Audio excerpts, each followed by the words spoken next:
Hello, good afternoon and welcome to the Midday News on 3FM 92.7. My name is Beatrice Adu. The news is also live on Kasmi 107.1 FM and across the world at 3news.com. Coming up in the next 30 minutes. This afternoon, massive fire sweeps through human settlement within Tema Industrial Enclave, destroying over 500 wooden structures. We'll bring you the latest. Also coming up, institutional food suppliers welcome government's decision to hand back to the buffer stock company the supply of grains for senior high schools. This afternoon, we will engage some members of the association. And much later, Ghana National Coalition Against Illegal Mining demands immediate investigation and prosecution of current and former officials accused of involvement in illegal activities.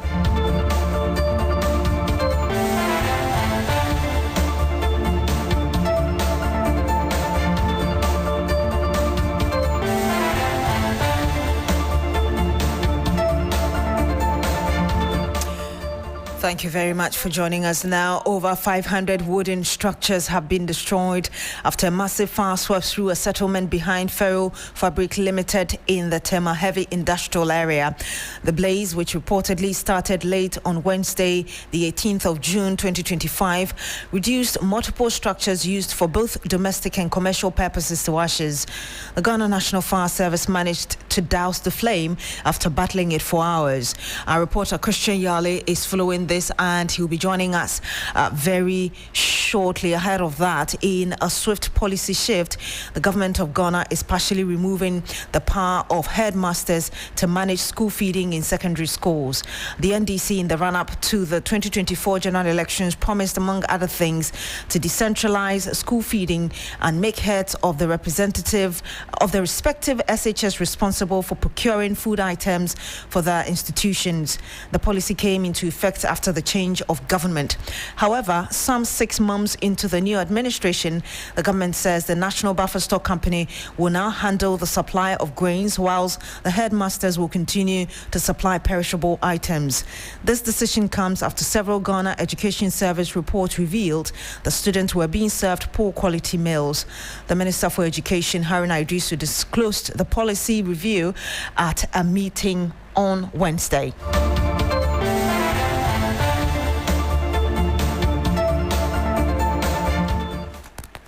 Manifesto to get this back to headmasters, bursars, and others to do it in order to keep the local economy going.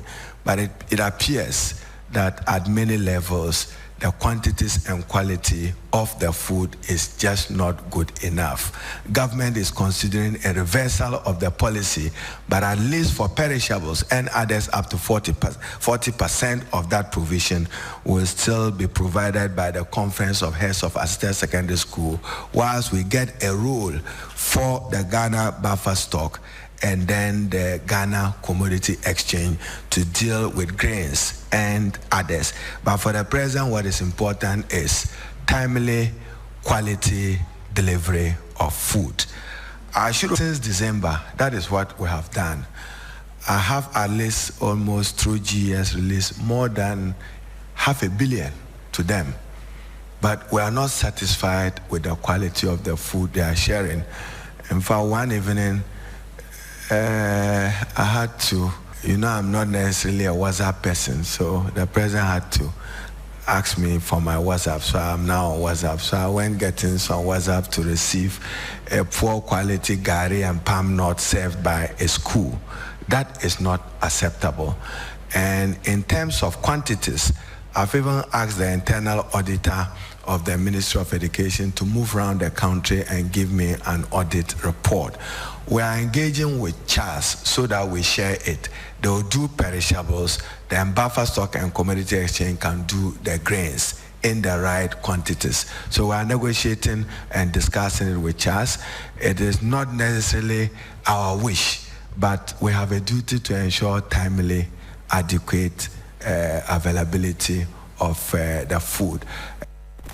And you heard the Minister for Education, Haruna Idrisu. Well, the National Institutional Suppliers have welcomed the policy change. You would recall that the group, which hitherto supplied food items to the National Buffer Stock Company, had expressed grave concerns about the decision to decentralize food supply.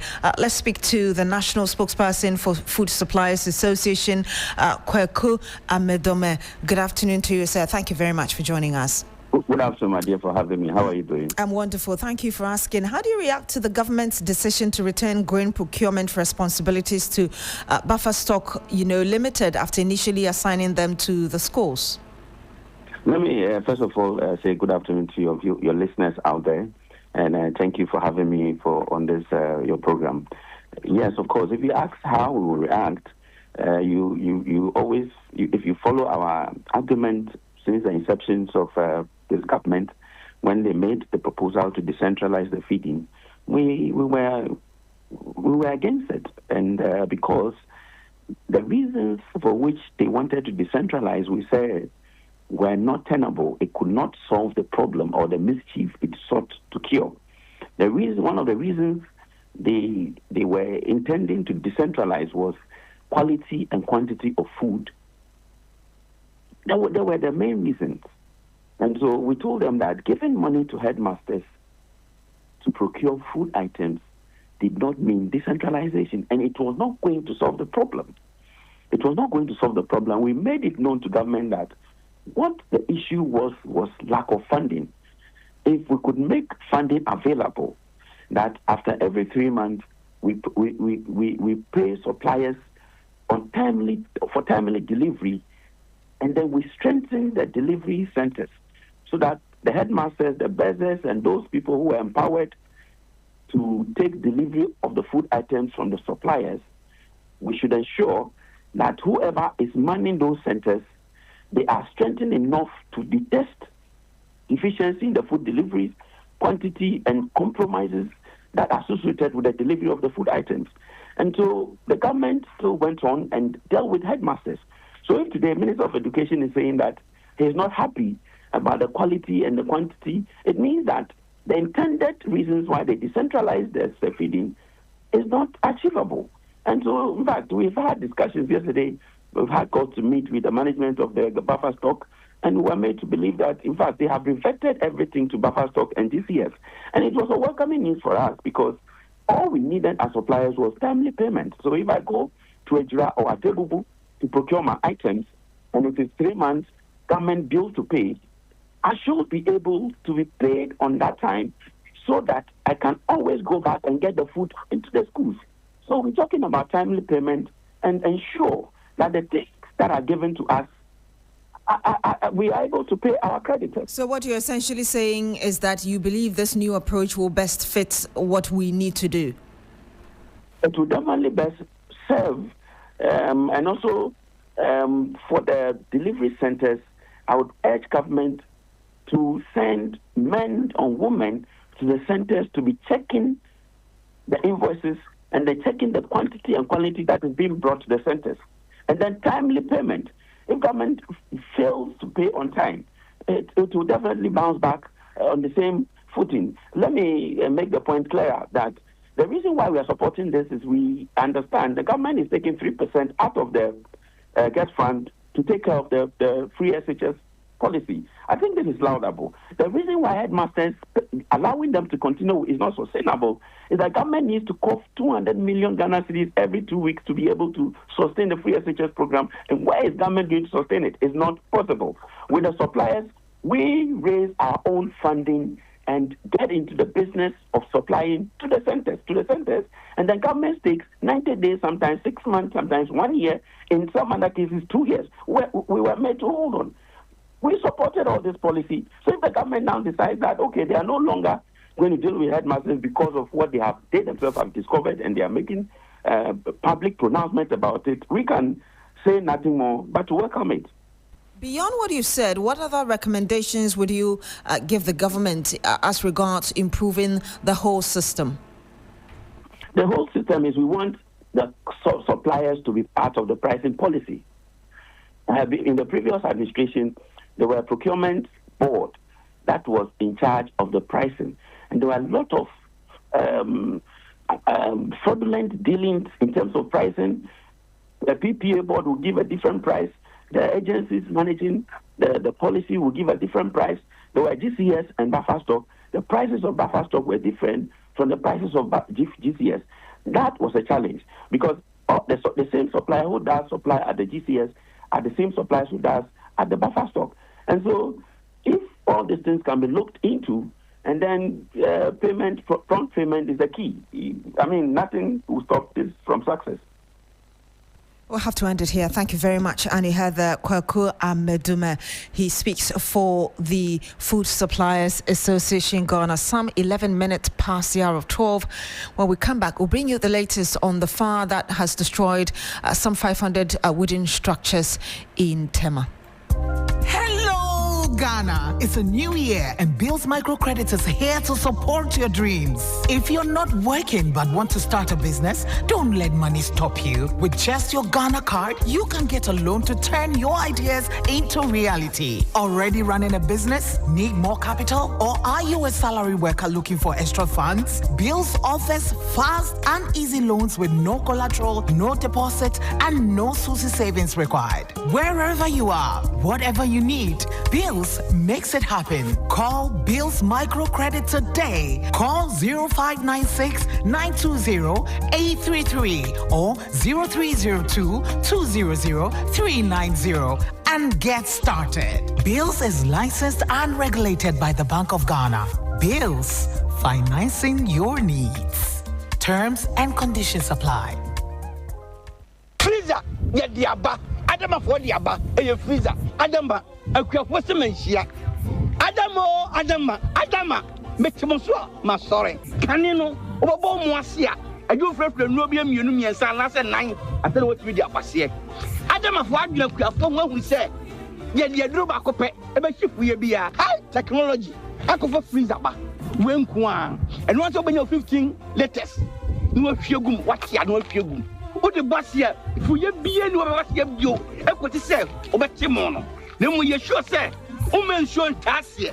Then what's enough for now? Freezer, power up a day. Freezer, Tassia, a basson do so among Ammoniaji. To me.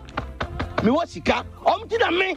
But you may not do some doom. Adama, with that Adama, no queer. Adama, you can't resist. Ubenya Adama West Africa for a dream, or baby bear a tongue cry on who you. I say, Kayone Kinkai in Choya, a dream. And you're still here on the Midday News on 3FM 92.7. Thank you very much for staying. Now, two committees known as Enforcement and Sensitization Committees comprising security operatives and other stakeholders to combat the sale and usage of illicit drugs in the northern region have been inaugurated by the National Security Liaison Office. The formation of these committees has become necessary following the surge in drug use and trafficking in the northern region. Let's connect with my colleague in the northern part of the country, Christopher Mwako, who's been following this for us. Chris, if you can hear me, just paint a picture for us how worrying the incident of drug abuse is in that part of the country. Yes, so Beatrice, you realize that in recent past, reports have indicated that the northern region has become a hub for trafficking and abuse of drugs by the youth. And it is also reported that more than half, close to half the population of the youth in the region, one way or the other, abuse drugs. And so these stakeholders have in the past instituted some measures to, as it were, curb the menace of illicit drug abuse in the region. The king of Dagbon, Ndanyana Bukari II, constituted a task force that has over the period been working with the support of the security agencies to clamp down on the trafficking and use of drugs in the region. Unfortunately, this has not yielded the needed results, and so the Northern Regional Security Council, together with the National Security Liaison Office here in the region, have teamed up to ensure that they form some committees to drive home the fight against the abuse of illicit drugs in the region. And so they have constituted these committees, and they are going to start work with immediate effect. Let's take a listen to what some of the stakeholders have been saying about the use of illicit drugs in the region. It's severe. It's very, very severe. I think Northern Region has become the epicenter of the consumption of these illicit drugs. And it's severe. It's terribly severe. And I think it's a national security concern. It's beyond the public health concern. So we require everybody aboard. Concertment of various stakeholders. They should put their expertise together so that we can all come together and suppress this menace or reduce the rate at which this menace is chopping into our society. Because the future leaders, the youth, vulnerably, it is our youth who are involved. And as they are involved, we need to find a way to educate them. We need to find a way to protect, or we need to find a way to sensitize them over this illicit drugs. Is that each one of us should understand that any person caught in this action, there is no way for any person to intervene. The law has to be given the chance to do its work. So we've all agreed to that. And I think as part of our way forward, there will be a kind of undertaking by all the stakeholders. We all sign. Christopher, aside from these stakeholders we just heard, what has been the reaction from the general populace regarding this initiative? Yes, in the public domain, people are actually calling for stringent measures to combat the use of illicit drugs in the region. And so the general population is happy that not only the traditional authorities have taken this fight upon themselves, but security agencies and other stakeholders as well. One critical issue they are talking about has to do with the resources to sustain the work of these committees. But they are hoping that other institutions and organizations, including the National Security Ministry and the Interior Ministry, will support this drive. Thank you very much, Christopher Mwako. He's our Northern Region correspondent. Now, the current mode of appointing metropolitan, municipal and district chief executives will soon be a thing of the past. The President, John Mahama, says that future MMDCEs may not be appointed in line with growing public demand for greater accountability in local governance. Addressing participants at an orientation and training program organized for MMDCEs on Wednesday, June 18, the President said that the current system of appointing MMDCEs could soon be replaced depending on the outcome of the work of the Constitution Review Committee. Therefore, I urge you to work with the chiefs and religious bodies in your districts and with civil society to restore the social contract with our people. The legitimacy and authority of the state must be felt not only in law, but in the lived experience of our people. MMDCs, you may be the last batch of MMDCs appointed. The National Review Committee is going round. I'm sure some of you would have been consulted, and it will present its recommendation in August this year. And one of the major items that has been canvassed is the election of DCs. There's no doubt that Ghanaians want their DCs elected. MMDC is elected. Several surveys have shown that they prefer to have your category of political officers elected. So you may be the last dinosaurs who are appointed. Those who succeed you might have to go through elections. And you had the President, John Mahama. Let's speak to Dr. Richard Fiadamo. He is President of a Chamber of Local Governance. Charlog, good afternoon to you, sir. Thank you very much for joining us. Good afternoon. Doc, this will not be the first time we'll be hearing this. How confident are you that that objective will be achieved, and really what will it take for it to happen? Thank you very much. For me, I have no reason to doubt the President John Mahama on the next promises. I think that if you look at the NDC manifesto, they reiterated that if no rules and they get power, they are going to elect MMDC. They also talked about the common fund giving 80%. So if I've seen that the common fund 80% has materialized, I have no reason to doubt the fact that MMDCs are going to be elected anytime soon.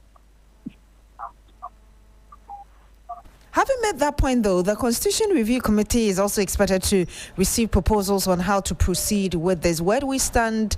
Or let me personally ask you where you stand on this matter beyond what you said. Oh, for me, election of MMDC is a welcome call.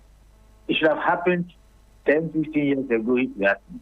Because in 2016, the MPP and the NDC had in their manifestos that they were going to elect MMDC. The NDC was clear as to how it was going to do about it, albeit on non-partisan basis. The MPP unfortunately did not state anything, and when they rather want power, they wanted to make the local government system partisan. The reason why they wanted a referendum done to amend Article 55 Clause 3 of Ghana's Constitution, which became aborted. So their interest was actually not election of MMDC. They were rather focused on getting the local government system being made partisan, after which they were going to consider the election of MMDC. So if you want to elect MMDC in Ghana today, let's put the constitutional review aside. You just have to amend Article 243 Clause 1 of Ghana's Constitution. It is not an entrenched clause. You only need to take majority of parliamentarians voting in that direction. And then they also amend Article 246. I will get the opportunity to elect our chief executive. So if I see the zeal and the commitment of His Excellency the President, I have no doubt in my mind that it is going to happen, if not during his term, the early term of any government in 2029. What would you say to the other concerns that it means we are over-politicizing our very local governance as well? No, I don't agree with anybody who says that. If you are going to do election on a partisan basis, I don't know where the politicization is coming from. The fact of the matter is that Article 20 of Ghana's Constitution gives room for decentralization and local governance. The same Constitution asks that the central government will allocate 5% of the total revenue of the country to the district assembly's common fund. So it is an issue that is being the constitutional injunction. So it is being complied with. So I don't see how anybody will say the local government system is being politicized. If anybody will make that argument, then it was in 2019 when the then government wanted to do a referendum to amend Article 55 to make the local government system partisan. That did not happen, and we pray no government should come and say they want to make the local government system partisan, because that is not the way to go. It's about local development. If you recall, not too long ago, the then government went and bought equipment in the name of DRIP, District Road Improvement Program. Those equipment was meant for the district assembly. Another government comes and now is going to use it for something else. That is why we say that if you allow the local governance system to be run by partisan interests, then all the local development will become national development. I can tell you on authority, the needs of people in Madina, Atenta, Yemen will not necessarily be the same as those who are in South Sudan, Nanton, and maybe Zebila. So that is why the framers of the 1992 Constitution saw it needful to make sure that we protect Article 55, the reason why they needed an entrance clause. So it is not about partisan politics at all. It is rather about effective decentralization and local governance and local development. Thank you very much, Dr. Richard Fiadomo, President, Chamber for Local Governance. Let's return to our earlier story about some 500 wooden structures gutted by fire, and Christian Yale has been following the story. He joins us live on the line. Chris, that must be a major fire incident, but what more can you report from there? Can I come again, please? I was asking you what more you could report from there, bearing in mind that this could really be a major fire incident for that community, and there's wind in the phone. If you're able to reposition yourself so we're able to hear you properly. All right. So I can tell you that, Beatrice, when you come here, this section of the Tema-heavy industrial area, you see that it is just a trail of destruction, buildings, shops that have been razed to the ground, and really nothing to salvage at all from here. Right now, when you get here, you see business owners, you see traders who are just looking on, trying to get to understand how they are going to come out of this disaster that has dealt them a heavy blow. Beatrice, I can tell you that these are over 500 shops that are used for both commercial and local or domestic purposes. And you understand it when we talk about Tema and the kind of businesses or industries that are cited here. And these are some of the shops that get to supply a lot of the things that are being used. And so it is a big blow. It is a big issue here, a trouble for many of them. And also the fact that there are buildings here that are serving as residences for some of these people who live here and who stay here. And so that is the kind of situation that you find here as of yet. We know that officials of the Ghana National Fire Service are on scene currently, even as I talk to you, and they've been providing updates on the situation over the past few hours. And so that is the situation here. Thank you very much, Christian Yale. But before you go, are you able to tell us whether fire personnel have been able to, identify the cause of this fire yet?